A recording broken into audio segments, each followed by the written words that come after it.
दूसरा कोशिका। और माइटोकॉन्ड्रिया में पाए जाते हैं श्वसन एंजाइम। अगर क्वेश्चन दिया आता है सबसे ज्यादा एंजाइम किसमें भरे होते हैं, तो माइटोकॉन्ड्रिया में भरे होते हैं। एंजाइम पाए जाते हैं यहाँ श्वसन के लिए। श्वसन का मतलब है एनर्जी प्रोडक्शन, कोशिका में ऊर्जा का उत्पादन।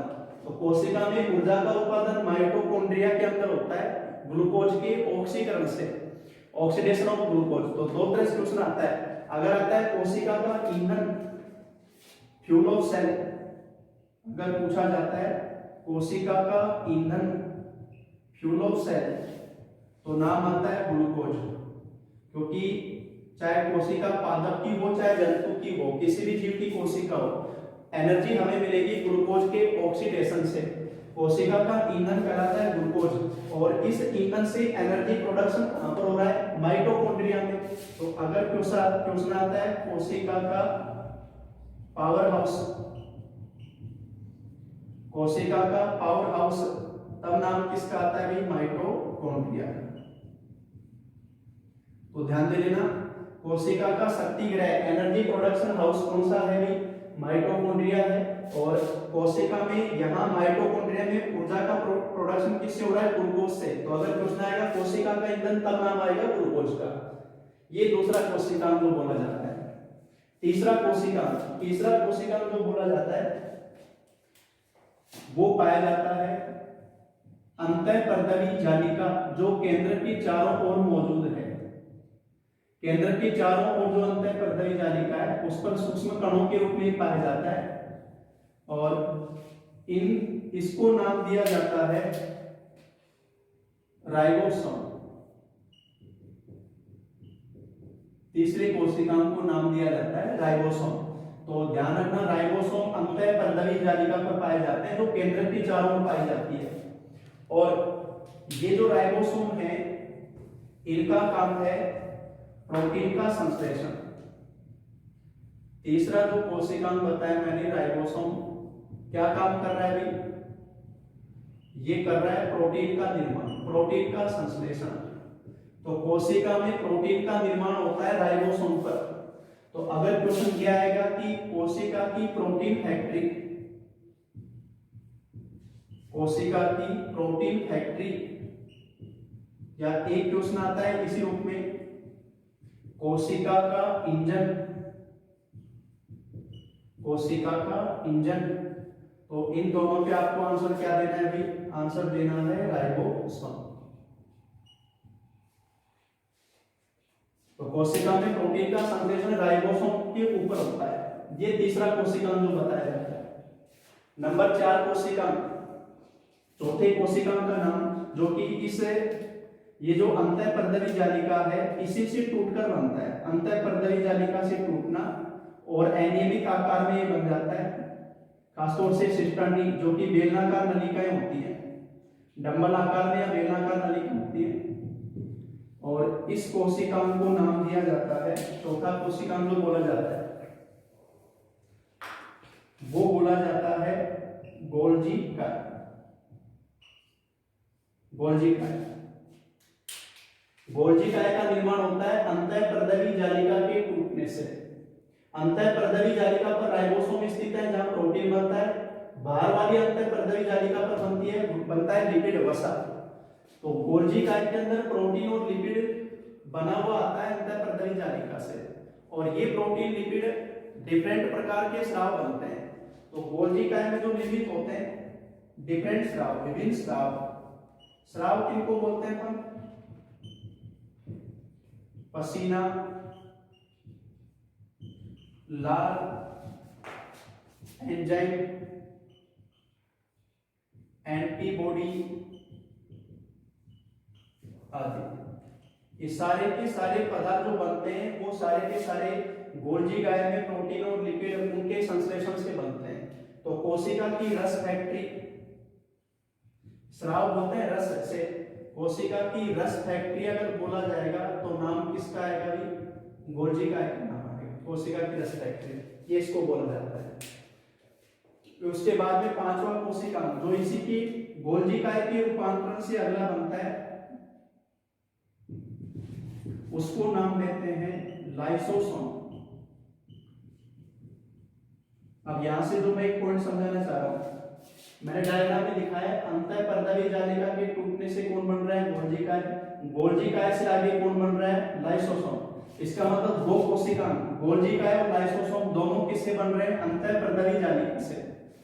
तो एक क्वेश्चन आता है कोशिकांगों की जननी, कोशिकांगों की जननी यानी दो, बताओ इन दो कोशिकांग का जन्म किससे हुआ, अंतःपर्दवी जालिका से।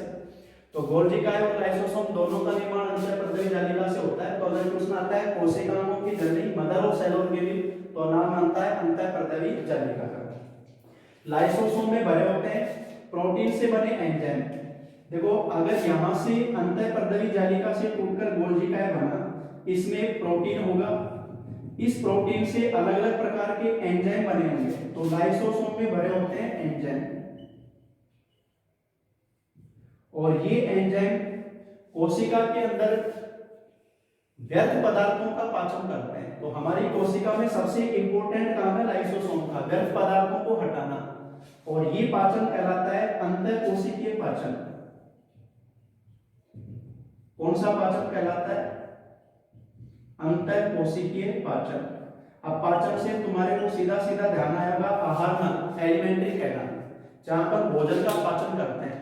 यहां से इंपॉर्टेंट पॉइंट बन जाता है, ध्यान रखना। अगर आएगा आहार नाल में भोजन का पाचन, उसे बोला जाता है बाह्य कोशिकीय पाचन। और अगर आता है कोशिका के अंदर पाचन, अंतःकोशिकीय पाचन, तो नाम किसका आता है, लाइसोसोम के द्वारा। कोशिका में व्यर्थ पदार्थों को हटाना। अगर लाइसोसोम की झिल्ली अस्थायी हो जाती है, झिल्ली हट जाती है, तो इसमें जो भरे हुए एंजाइम है ना, वो कोशिका को पचा जाते हैं। इसलिए क्वेश्चन आता है कोशिका की आत्मघाती थैली।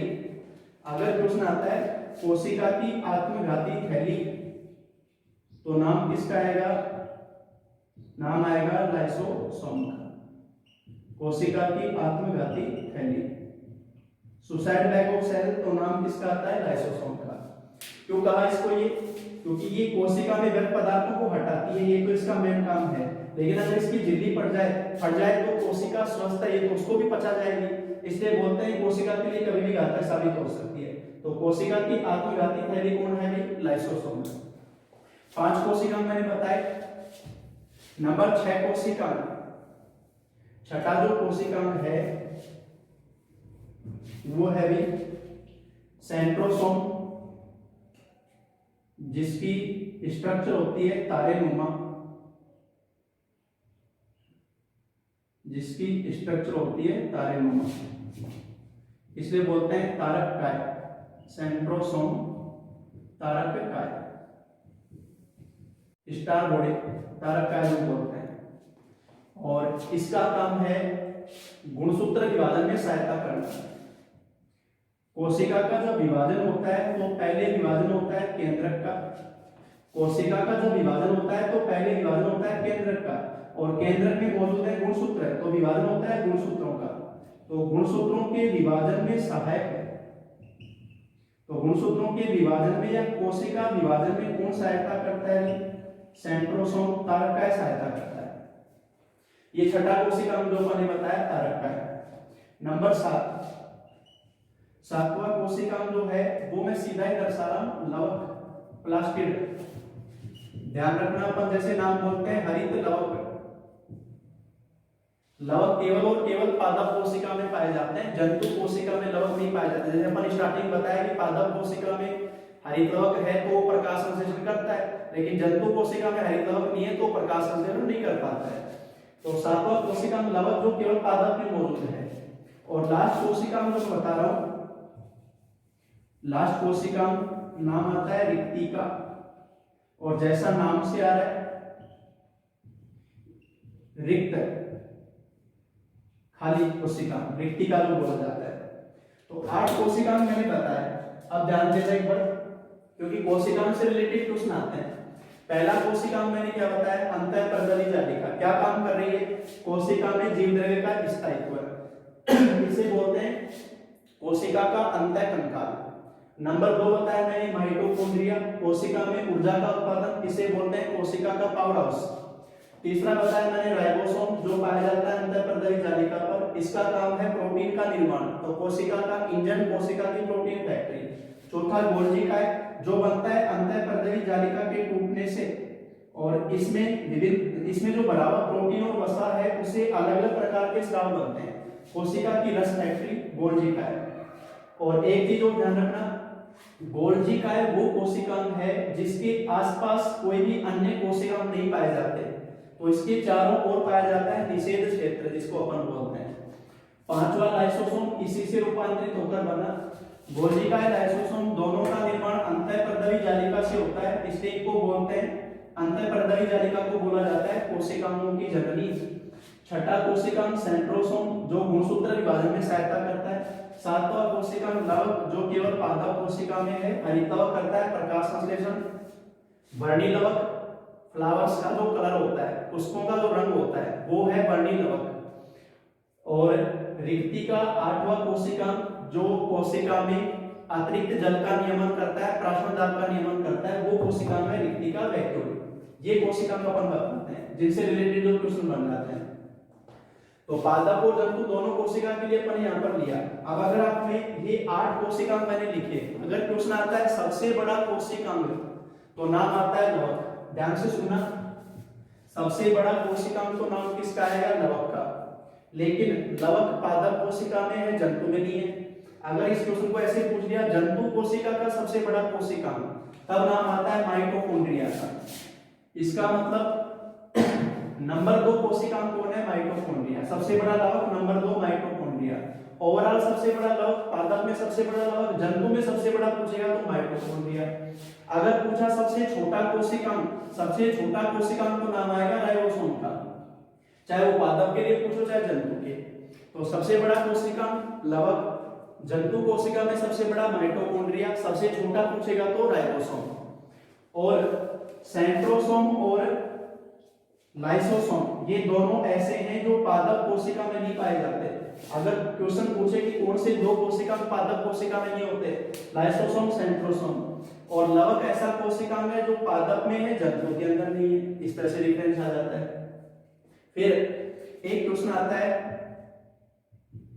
अर्धस्वायत्त कोशिकांग। अर्धस्वायत्त कोशिकांग ये भी इंपॉर्टेंट पॉइंट है, ध्यान देना। इसमें 2 नाम आते हैं, एक तो नाम आता है mitochondria, semi autonomous cell organelle बोलते हैं इनको, माइटोकॉन्ड्रिया और हरित द्रवक क्लोरोप्लास्ट। ये दोनों कोशिकांग ऐसे हैं जो इनमें खुद का आनुवंशिक पदार्थ होता है। आनुवंशिक पदार्थ किसी भी कोशिका का किसमें मौजूद है? केंद्रक में। केंद्रक में आनुवंशिक पदार्थ मौजूद है। किसी भी नई कोशिका की उत्पत्ति निर्धारित होती है केंद्रक के द्वारा। तो कोशिका में नए कोशिकांग बनेंगे इसके डीएनए के अनुसार। लेकिन ये 2 ऐसे कोशिकांग हैं जिनमें खुद का डीएनए होता है, लेकिन ये अपनी प्रतिकृति नहीं कर सकते, अपना निर्माण नहीं कर सकते। उसके लिए इनको कच्चे पदार्थ पे निर्भर रहना पड़ता है कोशिका के ऊपर। तो कोशिका से बाहर ये अपनी प्रतिकृति खुद का निर्माण नहीं कर सकते, इसलिए इनको बोलते हैं अर्धस्वायत्त। तो अगर क्वेश्चन आएगा अर्धस्वायत्त कोशिकांग कौन कौन से? माइटोकॉन्ड्रिया और हरित लवक, ये दोनों अर्धस्वायत्त कोशिकांग हैं। और अब इसी में एक पॉइंट जो मैं बताने जा रहा हूं कोशिकांग का, ऐसे कौन से कोशिकांग हैं जिनके चारों ओर पाई जाती है दोहरी झिल्ली। जिन कोशिकांग पर दोहरी झिल्ली पाई जाती है तो नाम आएगा माइटोकॉन्ड्रिया और हरित लवक। वापस से देखो वही नाम आ गया, माइटोकॉन्ड्रिया हरित लवक। ऐसे कौन से कोशिकांग हैं जिनपे झिल्ली नहीं पाई जाती, झिल्ली पाई नहीं जाती, झिल्ली रहित कोशिकांग, नेक्ड सेल ऑर्गेनेल, जिनपे झिल्ली नहीं पाई जाती तो नाम आएगा राइबोसोम और सेंट्रोसोम। राइबोसोम सेंट्रोसोम पर झिल्ली नहीं होती, नग्न कोशिकांग जो बोले जाएंगे। दोहरी झिल्ली वाले माइटोकॉन्ड्रिया हरित। इसके अलावा सारे सिंगल मेम्ब्रेन, रिक्तिका single membrane, lysosome single membrane, गोल्जिका सिंगल मेम्ब्रेन, अंतःपर्दवी जालिका ये जो आ गया माइटोकॉन्ड्रिया पे डबल मेम्ब्रेन है, और हरित लवक है उस पे भी डबल मेम्ब्रेन है। इन दोनों पे डबल मेम्ब्रेन पाई जाती है। अब जो बचता है वो है केंद्रक। कोशिका का मुख्य घटक केंद्रक, जिसको बोलते हैं मास्टर कोशिका। केंद्रक को नाम दिया जाता है मास्टर कोशिका, सारे कोशिकाओं का नियंत्रण करने वाला वो है केंद्रक। केंद्रक में भरा होता है आनुवंशिक पदार्थ। केंद्रक की खोज की थी रॉबर्ट ब्राउन ने। बताओ केंद्रक को किसने खोजा? केंद्रक को खोजा रॉबर्ट ब्राउन। और केंद्रक की खोज की गई थी आर्किड पादप की जड़ों, आर्किड की मूल या जड़ों में इसको खोजा गया था केंद्रक को। केंद्रक में आनुवंशिक पदार्थ जो अपन बोलते हैं डीएनए आरएनए, उसकी क्वेश्चन अपन आनुवंशिक वाले में डिस्कस करेंगे। तो वो केंद्रक है जो कोशिका का मुख्य घटक है। इसके चारों डबल मेम्ब्रेन है। केंद्रक में एक पाई जाती है केंद्रिका। कोशिका में केंद्रक और केंद्रक में क्या पाई जाती है? केंद्रिका, जिसका काम है आरएनए का निर्माण। जो आनुवंशिक में बताऊंगा आपको। तो ये कोशिका का जो मुख्य संगठन आ जाता है, कोशिका से रिलेटेड जो नॉर्मल जो क्वेश्चन बन जाते हैं वो सारे अपन ने डिस्कस किए। इसके 2-4 पॉइंट हैं वो अपन डिस्कस करेंगे। ठीक है, आज इसको रिपीट करना। कल में से संबंधित क्वेश्चन अभी जैसे इसमें कुछ क्वेश्चन में डालूंगा आपको ग्रुप पे, और फिर कल अपन इससे कुछ जो 2-4 पॉइंट बच गए वो कल डिस्कस करेंगे। फिर अगला चैप्टर लेंगे उत्तक टिश्यू वाला।